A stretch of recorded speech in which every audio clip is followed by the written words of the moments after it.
Hey everyone, and welcome. Today, we're going to jump right into a topic that so many of us in the data world run into. What happens when big data crashes the party that our trusty relational databases have been hosting for decades? All right, let's get into it. We've all built on them, right? We trust them. They're the bedrock of so much of what we do. But as our data gets just bigger and way more connected, you have to ask, are these tools, which were designed for perfect structure and consistency, really equipped for the wild, interconnected world of big data? So before we can even talk about limitations, we've got to get on the same page about what we actually mean by big data, because it's not just about having a ton of gigabytes. The real key word here, the one that changes everything, is scale. Yeah, but that term gets thrown around so much, you know? We hear about volume, velocity, variety, all the V's. But is there one simple idea that cuts through all the noise and just gets to the heart of the real technical challenge? And here it is. This is probably the most practical, no-nonsense definition you'll find. Forget the marketing buzzwords for a minute. The second your data, or the work you need to do on it, is too big for one single powerful server, you have a big data problem. It's a problem of distribution, a problem of scale. Simple as that. Okay, so now that we've got our definition locked in, data that has to live across multiple machines, we can take a hard look at our traditional tools. Let's see where the cracks really start to show in the relational model. And that seems like the logical next step, doesn't it? We've got decades of smart engineering and reliability built into these systems. Can't we just, bolt more of them together? It's a totally fair question, but it bumps right up against their core design philosophy. And this slide right here, this is the heart of the matter. Relational databases are absolute masters at storing the things, the users, the products, the transactions, neat rows and columns. But so many big data problems care less about the individual things and way, way more about the messy, tangled web of connections between them. To make this super clear, let's use a classic example that pretty much everyone gets, especially these days, the friends of friends problem.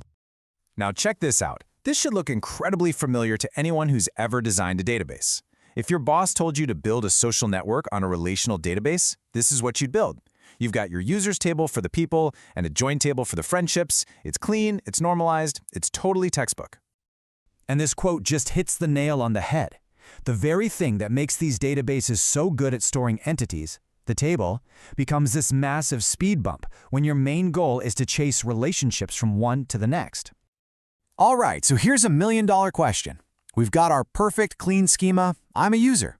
How do I find all the people who are 2 hops away from me? Well, you end up in what I like to call the join labyrinth. First, you find Anne in the users table. Then you have to join that with the friendships table to find her friends' IDs. Then you have to do another join, a self-join, back to that same table to find their friends. And you're not even done. You probably need one more join back to the users table just to get their names. Each one of those joins is a heavy operation, and when you're talking big data scale, this whole approach just grinds to a halt. And that brings us to the big aha moment. It requires a fundamental shift in how we think about the problem. You see, the crucial point here is that the relationships, they aren't just secondary information anymore. They become first-class citizens. That is friends with link is suddenly just as important, if not more important, than the user profiles it connects. In this world, the connections are the data. And hey, don't make the mistake of thinking this is just a social network problem. This pattern is everywhere. Finding the fastest route on a map? That's about traversing connections between points. Getting a product recommendation? That's about the connections between you, other people, and what they bought. It's fraud detection, supply chains, how information spreads. It's all about the relationships. Okay, let's zoom out for a second and look at the big picture. This isn't about one technology being good and another being bad. It's about using the right tool for the job. So what you're saying is we're not just throwing away decades of database tech.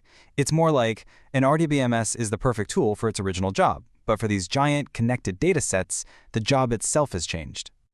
You got it. That's exactly it. Relational databases are amazing at managing structured data. They give you integrity, consistency. They're awesome for that world. But they were just not built to fly through a deep, complex web of connections spread across hundreds of machines. It's a different kind of problem, and it needs a different kind of tool. And that, of course, leaves us with one heck of a question. If the neat and tidy world of tables and rows isn't the right fit for navigating these massive webs, then what is? What kind of data structure is actually built to treat those relationships as the star of the show? Something to think about. For now, that's all the time we've got. If this got your gears turning, do us a favor and hit those like and subscribe buttons. We'll catch you in the next one.